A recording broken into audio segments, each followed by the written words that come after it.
شروع اللہ کا نام لے کر جو بڑا مہربان نہایت رحم والا ہے۔ یہ ایک سورہ ہے جس کو ہم نے نازل کیا اور اس کے احکام کو فرض کر دیا اور اس میں صاف صاف آیتیں نازل کی تاکہ تم یاد رکھو۔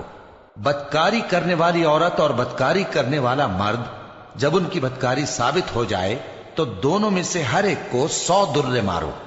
اور اگر تم اللہ اور روز آخر پر ایمان رکھتے ہو تو اللہ کے قانون کو نافذ کرنے میں تمہیں ان پر ہرگز ترس نہ آئے، اور چاہیے کہ ان کی سزا کے وقت مسلمانوں کی ایک جماعت بھی موجود ہو۔ بدکار مرد تو بدکار یا مشرک عورت کے سوا کسی سے نکاح نہیں کرتا، اور بدکار عورت کو بھی بدکار یا مشرک مرد کے سوا اور کوئی نکاح میں نہیں لاتا۔ اور یہ یعنی بدکار عورت سے نکاح کرنا مومنوں پر حرام ہے۔ اور جو لوگ پرہیزگار عورتوں کو بدکاری کا عیب لگائیں اور اس پر 4 گواہ نہ لائیں تو ان کو 80 درے مارو، اور کبھی ان کی شہادت قبول نہ کرو، اور یہی بد کردار ہیں۔ ہاں، جو اس کے بعد توبہ کر لیں اور اپنی حالت سنوار لیں تو اللہ بھی بخشنے والا ہے، مہربان ہے۔ اور جو لوگ اپنی بیویوں پر بدکاری کی تہمت لگائیں اور خود ان کے سوا اور گواہ نہ ہوں تو ہر ایک کی شہادت یہ ہے کہ پہلے تو 4 بار اللہ کی قسم کھائے کہ بے شک وہ سچا ہے، اور 5ویں بار یہ کہے کہ اگر وہ جھوٹا ہو تو اس پر اللہ کی لعنت۔ اور عورت سے سزا کو یہ بات ٹال سکتی ہے کہ وہ پہلے 4 بار اللہ کی قسم کھائے کہ بے شک یہ جھوٹا ہے، اور 5ویں دفعہ یوں کہے کہ اگر یہ سچا ہو تو مجھ پر اللہ کا غضب نازل ہو۔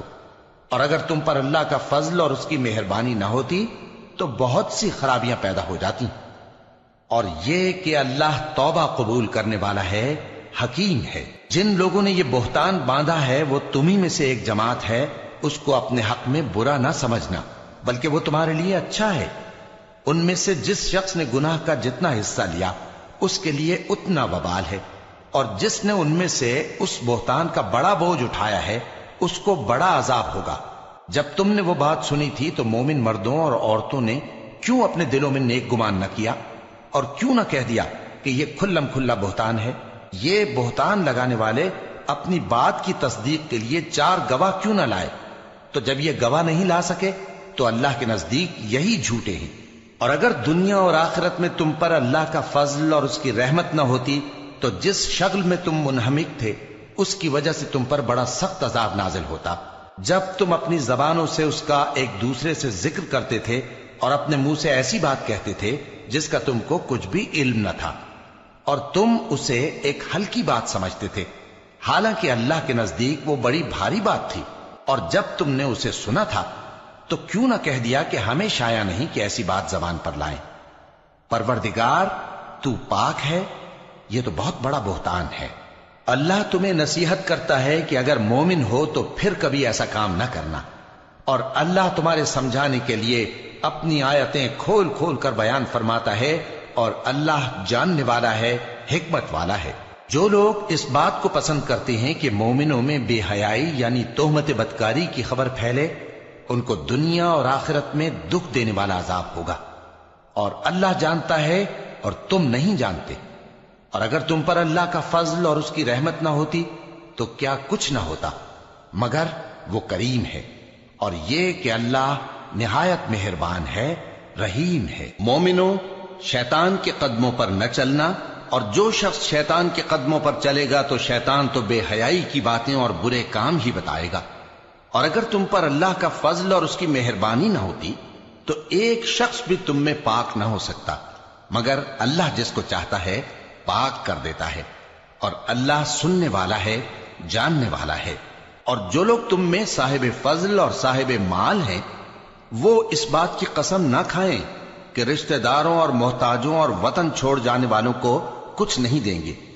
اور ان کو چاہیے کہ معاف کر دیں اور درگزر کریں۔ کیا تم پسند نہیں کرتے کہ اللہ تم کو بخش دے؟ اور اللہ تو بخشنے والا ہے، مہربان ہے۔ جو لوگ پرہیزگار اور برے کاموں سے بے خبر اور ایماندار عورتوں پر بدکاری کی تہمت لگاتے ہیں ان پر دنیا اور آخرت دونوں میں لعنت ہے، اور ان کو سخت عذاب ہوگا، یعنی قیامت کے روز جس دن ان کی زبانیں اور ہاتھ اور پاؤں سب ان کے کاموں کی گواہی دیں گے۔ اس دن اللہ ان کو ان کے اعمال کا پورا پورا اور ٹھیک ٹھیک بدلہ دے گا، اور ان کو معلوم ہو جائے گا کہ اللہ برحق اور حق کو ظاہر کرنے والا ہے۔ ناپاک عورتیں ناپاک مردوں کے لیے ہیں اور ناپاک مرد ناپاک عورتوں کے لیے، اور پاک عورتیں پاک مردوں کے لیے ہیں اور پاک مرد پاک عورتوں کے لیے۔ یہ پاک لوگ ان جھوٹوں کی باتوں سے بری ہیں اور ان کے لیے بخشش اور نیک روزی ہے۔ مومنوں، اپنے گھروں کے سوا دوسرے لوگوں کے گھروں میں گھر والوں سے اجازت لیے اور ان کو سلام کیے بغیر داخل نہ ہوا کرو، یہ تمہارے حق میں بہتر ہے، اور ہم یہ نصیحت اس لیے کرتے ہیں کہ شاید تم یاد رکھو۔ پھر اگر تم گھر میں کسی کو موجود نہ پاؤ تو جب تک تم کو اجازت نہ دی جائے اس میں مت داخل ہو، اور اگر یہ کہا جائے کہ اس وقت لوٹ جاؤ تو لوٹ جایا کرو، یہ تمہارے لیے بڑی پاکیزگی کی بات ہے، اور جو کام تم کرتے ہو اللہ سب جانتا ہے۔ ہاں، اگر تم کسی ایسے مکان میں جاؤ جس میں کوئی نہ بستا ہو اور اس میں تمہارا اسباب رکھا ہو تو تم پر کچھ گناہ نہیں، اور جو کچھ تم ظاہر کرتے ہو اور جو پوشیدہ کرتے ہو اللہ کو سب معلوم ہے۔ مومن مردوں سے کہہ دو کہ اپنی نظریں نیچی رکھا کریں اور اپنی شرمگاہوں کی حفاظت کیا کریں، یہ ان کے لیے بڑی پاکیزگی کی بات ہے، اور جو کام یہ کرتے ہیں اللہ ان سے خبردار ہے۔ اور مومن عورتوں سے کہہ دو کہ وہ بھی اپنی نگاہیں نیچی رکھا کریں اور اپنی شرمگاہوں کی حفاظت کیا کریں، اور اپنی آرائش یعنی زیور کے مقامات کو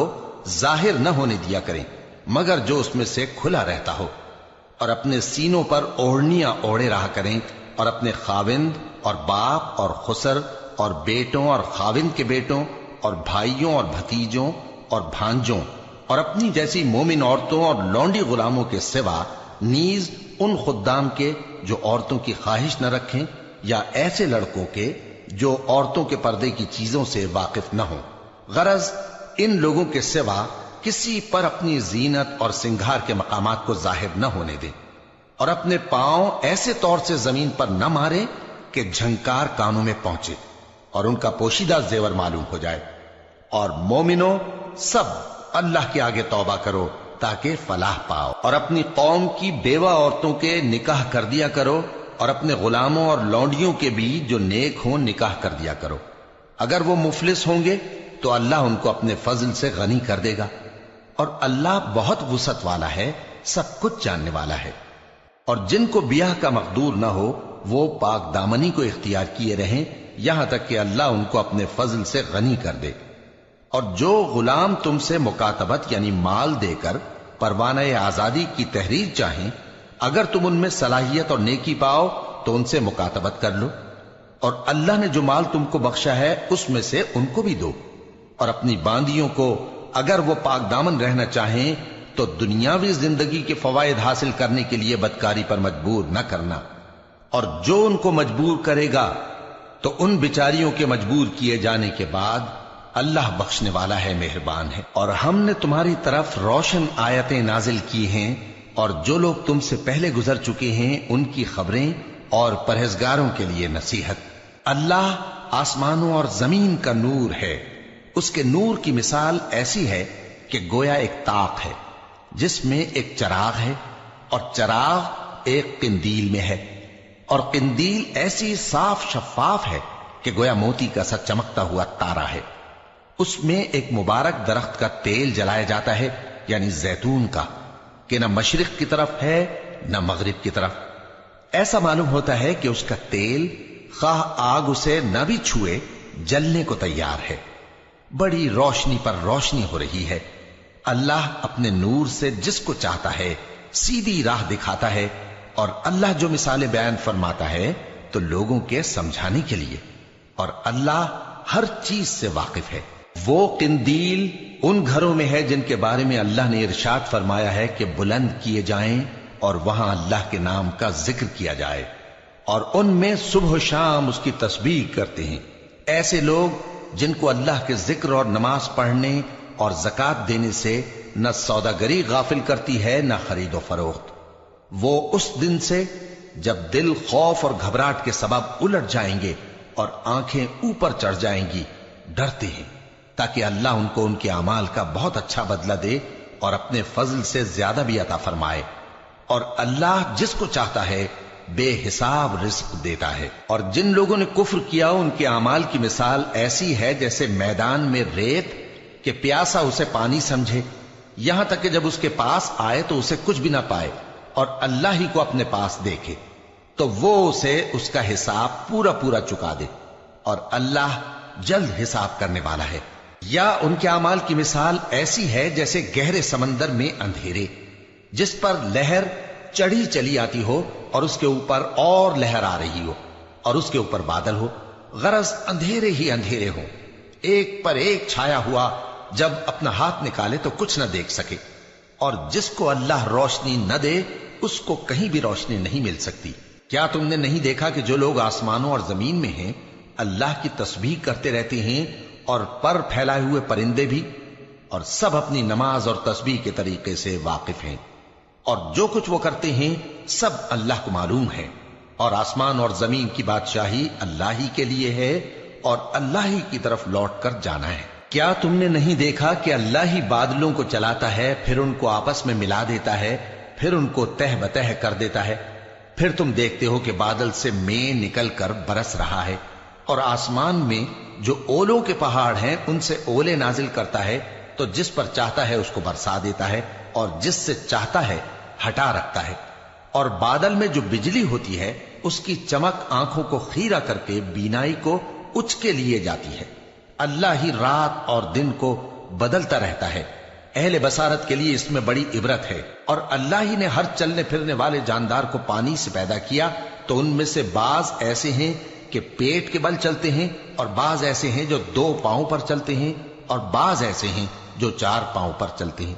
اللہ جو چاہتا ہے پیدا کرتا ہے، بے شک اللہ ہر چیز پر قادر ہے۔ ہم ہی نے روشن آیتیں نازل کی ہیں، اور اللہ جس کو چاہتا ہے سیدھے راستے کی طرف ہدایت کرتا ہے۔ اور بعض لوگ کہتے ہیں کہ ہم اللہ پر اور رسول پر ایمان لائے اور ان کا حکم مان لیا، پھر اس کے بعد ان میں سے ایک فریق پھر جاتا ہے، اور یہ لوگ صاحب ایمان ہی نہیں ہیں۔ اور جب ان کو اللہ اور اس کے رسول کی طرف بلایا جاتا ہے تاکہ پیغمبر ان کا قضیہ چکا دیں، تو ان میں سے ایک فریق منہ پھیر لیتا ہے، اور اگر ان کو حق ملتا ہو تو اس کی طرف قبول کر کے چلے آتے ہیں۔ کیا ان کے دلوں میں بیماری ہے، یا یہ شک میں ہیں، یا ان کو یہ خوف ہے کہ اللہ اور اس کا رسول ان پر ظلم کریں گے؟ نہیں، بلکہ یہ خود ہی ظالم ہے۔ مومنوں کی تو یہ بات ہے کہ جب اللہ اور اس کے رسول کی طرف بلائے جائیں تاکہ وہ ان میں فیصلہ کریں تو کہیں کہ ہم نے حکم سن لیا اور مان لیا، اور یہی لوگ فلاح پانے والے ہیں۔ اور جو شخص اللہ اور اس کے رسول کی فرما برداری کرے گا اور اس سے ڈرے گا اور اس کا تقوی اختیار کرے گا تو ایسے ہی لوگ مراد کو پہنچنے والے ہیں۔ اور یہ اللہ کی سخت سخت قسمیں کھاتے ہیں کہ اگر تم ان کو حکم دو تو سب گھروں سے نکل کھڑے ہوں۔ کہہ دو کہ قسمیں مت کھاؤ، پسندیدہ فرما برداری درکار ہے، بے شک اللہ تمہارے سب اعمال سے خبردار ہے۔ کہہ دو کہ اللہ کی فرما برداری کرو اور رسول کے حکم پر چلو، اگر منہ موڑو گے تو رسول پر اس چیز کا ادا کرنا ہے جو ان کے ذمے ہے، اور تم پر اس چیز کا ادا کرنا ہے جو تمہارے ذمے ہے، اور اگر تم ان کے فرمان پر چلو گے تو سیدھا رستہ پالو گے، اور رسول کے ذمے تو صاف صاف پہنچا دینا ہے۔ جو لوگ تم میں سے ایمان لائے اور نیک کام کرتے رہے ان سے اللہ کا وعدہ ہے کہ ان کو ملک کا حاکم بنا دے گا، جیسا ان سے پہلے لوگوں کو حاکم بنایا تھا، اور ان کے دین کو جسے اس نے ان کے لیے پسند کیا ہے مستحکم و پائیدار کرے گا، اور خوف کے بعد ان کو امن بخشے گا۔ وہ میری عبادت کریں گے اور میرے ساتھ کسی چیز کو شریک نہ بنائیں گے، اور جو اس کے بعد کفر کرے تو ایسے ہی لوگ بد کردار ہیں۔ اور نماز پڑھتے رہو اور زکوٰۃ دیتے رہو اور پیغمبر کے فرمان پر چلتے رہو تاکہ تم پر رحمت کی جائے، اور ایسا خیال نہ کرنا کہ کافر لوگ ہم کو زمین میں مغلوب کر دیں گے، ان کا ٹھکانہ دوزخ ہے اور وہ بہت برا ٹھکانہ ہے۔ مومنوں، تمہارے باندی غلام اور جو بچے تم میں سے بلوغ کو نہیں پہنچے 3 دفعہ یعنی 3 اوقات میں تم سے اجازت لیا کریں، ایک تو نماز فجر سے پہلے، اور دوسرے گرمی کی دوپہر کو جب تم کپڑے اتار دیتے ہو، اور تیسرے عشاء کی نماز کے بعد۔ یہ 3 وقت تمہارے پردے کے ہیں، ان کے آگے پیچھے یعنی دوسرے وقتوں میں نہ تم پر کچھ گناہ ہے اور نہ ان پر کہ کام کاج کے لیے ایک دوسرے کے پاس آتے رہتے ہو۔ اس طرح اللہ اپنی آیتیں کھول کھول کر بیان فرماتا ہے، اور اللہ بڑا علم والا ہے، بڑا حکمت والا ہے۔ اور جب تمہارے لڑکے بالغ ہو جائیں تو ان کو بھی اسی طرح اجازت لینی چاہیے جس طرح ان سے اگلے یعنی بڑے آدمی اجازت حاصل کرتے رہے ہیں۔ اس طرح اللہ تم سے اپنی آیتیں کھول کھول کر بیان فرماتا ہے، اور اللہ جاننے والا ہے، حکمت والا ہے۔ اور بڑی عمر کی عورتیں جن کو نکاح کی توقع نہیں رہی اور وہ زائد کپڑے اتار کر سر ننگا کر لیا کریں تو ان پر کچھ گناہ نہیں، بشرطے کہ اپنی زینت کی چیزیں نہ ظاہر کریں، اور اگر اس سے بھی بچیں تو یہ ان کے حق میں بہتر ہے، اور اللہ سنتا ہے، جانتا ہے۔ نہ تو اندھے پر کچھ گناہ ہے، اور نہ لنگڑے پر، اور نہ بیمار پر، اور نہ خود تم پر کہ اپنے گھروں سے کھانا کھاؤ، یا اپنے باپ دادا کے گھروں سے، یا اپنی ماؤں کے گھروں سے، یا بھائیوں کے گھروں سے، یا اپنی بہنوں کے گھروں سے، یا اپنے چچاؤں کے گھروں سے، یا اپنی پھوپھیوں کے گھروں سے، یا اپنے ماموؤں کے گھروں سے، یا اپنی خالاؤں کے گھروں سے، یا اس گھر سے جس کی کنجیاں تمہارے ہاتھ میں ہوں، یا اپنے دوستوں کے گھروں سے۔ اور اس کا بھی تم پر کچھ گناہ نہیں کہ سب مل کر کھانا کھاؤ یا جدا جدا۔ پھر جب گھروں میں جایا کرو تو اپنے گھر والوں کو سلام کیا کرو، یہ اللہ کی طرف سے مبارک اور پاکیزہ تحفہ ہے۔ اس طرح اللہ اپنی آیتیں کھول کھول کر بیان فرماتا ہے تاکہ تم سمجھو۔ مومن تو وہ ہیں جو اللہ پر اور اس کے رسول پر ایمان لائے، اور جب کبھی ایسے کام کے لیے جو جمع ہو کر کرنے کا ہو پیغمبر کے پاس جمع ہوں تو ان سے اجازت لیے بغیر چلے نہیں جاتے۔ اے پیغمبر، جو لوگ تم سے اجازت حاصل کرتے ہیں وہی اللہ پر اور اس کے رسول پر ایمان رکھتے ہیں، سو جب یہ لوگ تم سے کسی کام کے لیے اجازت مانگا کریں تو ان میں سے جسے چاہا کرو اجازت دے دیا کرو، اور ان کے لیے اللہ سے بخشش مانگا کرو، کچھ شک نہیں کہ اللہ بخشنے والا ہے، مہربان ہے۔ مومنو، پیغمبر کے پکارنے کو ایسا خیال نہ کرنا جیسا تم آپس میں ایک دوسرے کو پکارتے ہو، بے شک اللہ کو وہ لوگ معلوم ہیں جو تم میں سے آنکھ بچا کر کھسک جاتے ہیں۔ تو جو لوگ ان کے حکم کی مخالفت کرتے ہیں ان کو ڈرنا چاہیے کہ ایسا نہ ہو کہ ان پر کوئی آفت پڑ جائے یا تکلیف دینے والا عذاب نازل ہو۔ دیکھو، جو کچھ آسمانوں اور زمین میں ہے سب اللہ ہی کا ہے، جس طریق پر تم ہو وہ اسے جانتا ہے، اور جس روز لوگ اس کی طرف لوٹائے جائیں گے تو جو عمل وہ کرتے رہے وہ ان کو بتا دے گا، اور اللہ ہر چیز سے واقف ہے۔